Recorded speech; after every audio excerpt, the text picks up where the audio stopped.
महत्त्वाची बातमी. शिंदेंच्या शिवसेनेमध्ये प्रवेश केलेल्या 6 खासदारांना 2 वर्षांमध्ये मिळालेल्या निधीची माहिती आता समोर आली आहे.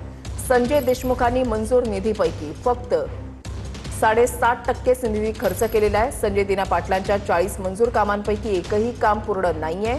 ओमराजे निंबाळकरांनी 18 कोटींपैकी 2 कोटींचाच निधी हा खर्च केलेला आहे.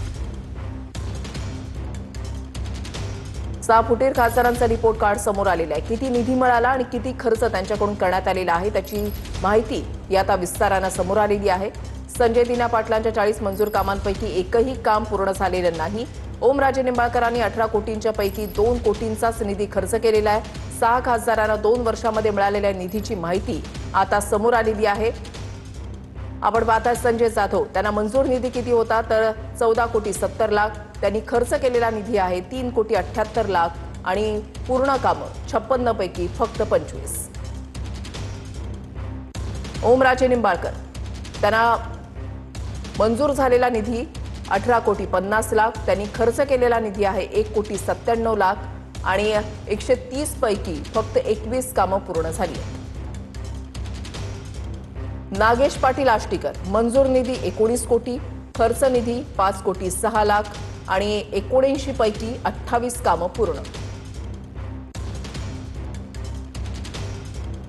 भाऊसाहेब वागचौरे मंजूर निधी 14 कोटी 70 लाख, खर्च निधी 71 लाख आणि 135 पैकी 2च कामं पूर्ण.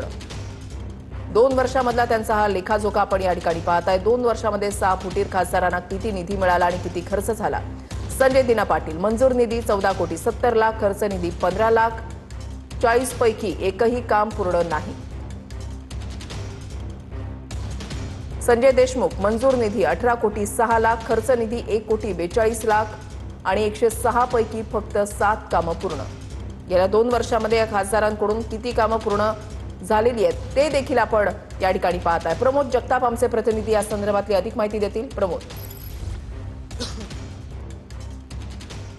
वृषाली, खरं तर आम्हाला पक्षनिधी मिळत नाहीये किंवा मतदारसंघाची कामं करायची आहेत म्हणून एकनाथ शिंदे यांच्या शिवसेनेमध्ये प्रवेश करत आहोत अशा पद्धतीची भूमिका काल फुटीर 6 खासदारांनी मांडलेली होती आणि पक्षनिधीसाठी आणि विकास कामांसाठी आपण एकनाथ शिंदेसोबत चाललेलो आहोत असं त्यांच्याकडनं सांगितलं गेलेलं होतं. पण सरकारी वेबसाईटनुसार जी माहिती आता समोर आलेली आहे निधीची, ती माहिती खरं तर धक्कादायक आहे असं आपल्याला थेटपणे म्हणावं लागणार आहे. वृषाली, MP लॅड्स ही सरकारची जी वेबसाईट आहे त्या वेबसाईटनुसार प्रत्येक खासदाराला दरवर्षी दिलेल्या निधीची आकडेवारी जी आहे ती त्यांच्या वेबसाईटवरती अपलोड केली जाते. 2 वर्षांमध्ये या खासदारांना म्हणजे खासदार निधी जो मिळतो प्रत्येक खासदाराला सत्ताधारी पक्षातील असो किंवा विरोधी पक्षातील असो त्याला 5 कोटींचा दरवर्षी हा निधी मिळतो. आता 2 वर्षांपेक्षा अधिक काळ या खासदारांना झालेला आहे त्यामुळे त्यांना जो निधी मिळालेला आहे तो निधी सगळा 15 कोटीच्या पुढे असल्याचं एकंदरीत 6 खासदारांना मिळाल्याचं आपल्याला बघायला मिळते. पण वृषाली, आपण स्पष्टपणे जर सांगायला गेलं तर या सगळ्यामध्ये नागेश पाटील आष्टीकर जे हिंगोलीचे खासदार आहेत त्यांना सगळ्यात जास्त 19 कोटी रुपयांचा निधी जो आहे तो सरकारकडनं केंद्र सरकारकडनं मिळाल्याचं आपल्याला बघायला मिळतंय. आणि हे सगळं असताना नागेश पाटलांकडनं मात्र फक्त